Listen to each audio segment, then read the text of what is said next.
Hi, Terry here again.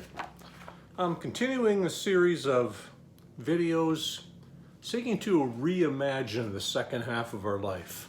Less as a time of disengagement, of stability, even stagnation, or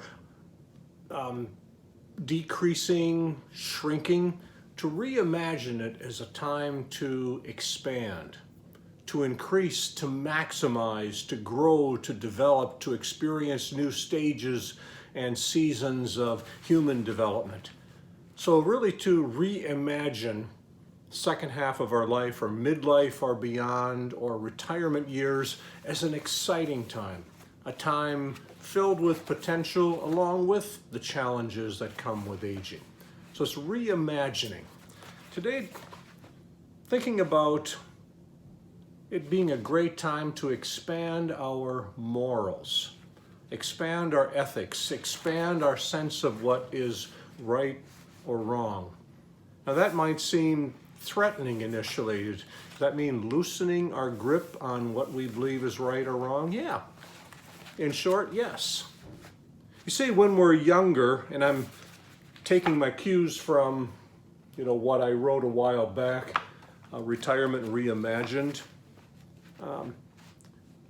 I focused as one of the aspects of us expanding and growing to expand our morals. And I noted in here, and I still own it from, a few years back, that when we're younger, we live by an ethical code. Well, we always do, all the way through.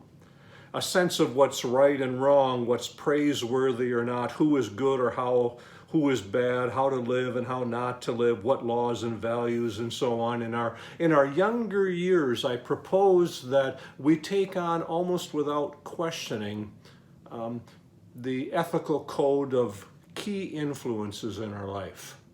For me, that was a Southwest Michigan, a Midwest Reformed Protestant church, and Dutch bent, Calvinistic, and so on, and took on pretty much without questioning. I just learned what was right or wrong.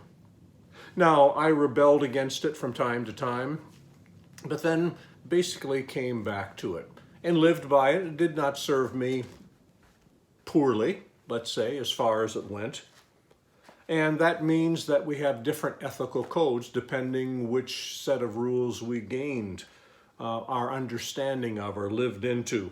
Like I put here, a person in an inner city gang lives by an ethical code very different from someone in an upper middle class suburb. The ethical code is different, very different, and might condemn each other, sometimes justly, sometimes pretty narrowly. A family in a war-torn, impoverished country will see right and wrong often differently from one living in a relatively safe and prosperous country. Of course, we see life differently that way. And a church member in a wealthy mainline church will define aspects of what is praiseworthy or unworthy differently from a church member in a poor Pentecostal church. And certainly Christians will view right and wrong differently in some aspects from Hindus and Muslims. And not only do we see life through different ethical codes, sometimes, often, especially in younger decades, it's our job to convert people to our way of looking, or to, in the radicalized faith traditions, for example, it's to destroy or eliminate those with a different ethical code. But I would propose that as we age, we can expand into a different way. First of all, to see the way I see right and wrong is one way. Is it the only right way? Well, when younger, say in our 20s or 30s, yes, my way.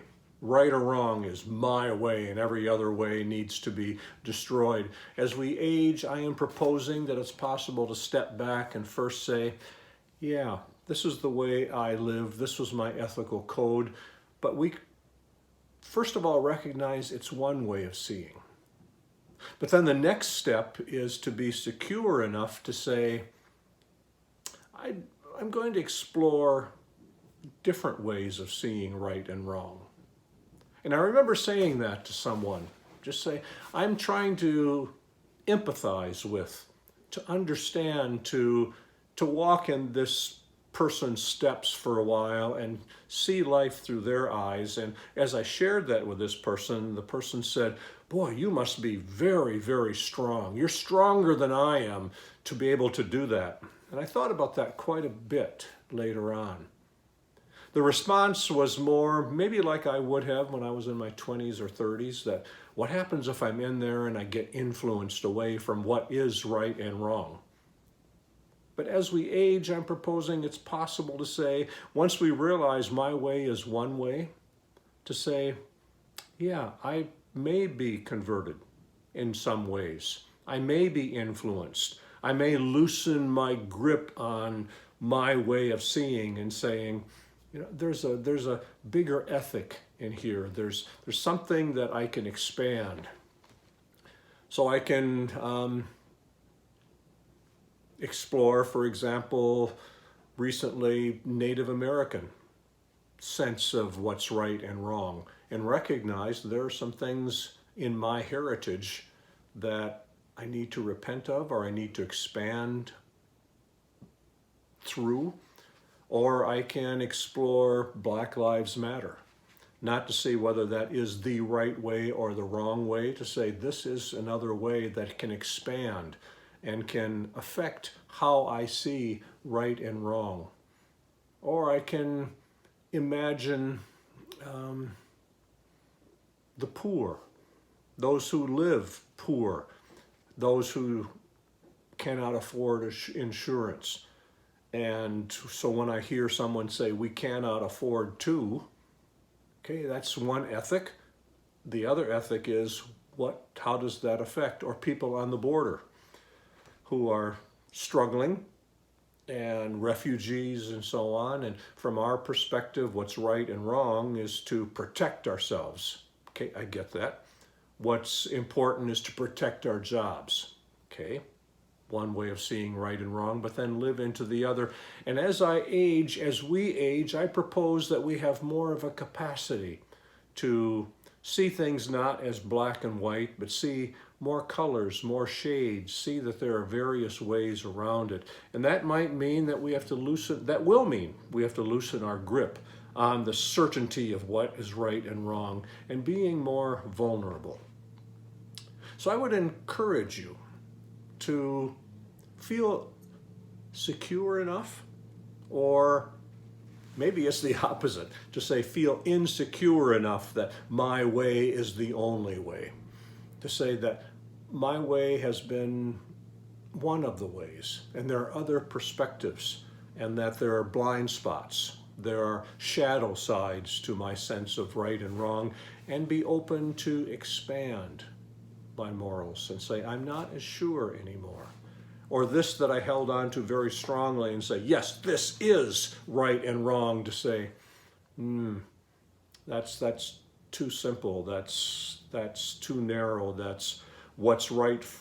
This is what's right for us and what's wrong for us, for our freedom, for our wealth, for our security. To say there's a bigger perspective. There's something that's more, and loosening our grip on some of that and being willing to learn, to see things through someone else's eyes. And I am finding amazing results from that, amazing expansion, that I no longer get insecure because, this thing that I believed was so cleanly right, this perspective was so clear, no longer is. What I'm finding is I can breathe into that and say, yeah, it's more complex than that, or it's not quite as right as I thought it was. Our way is not the most exclusive way to see right and wrong.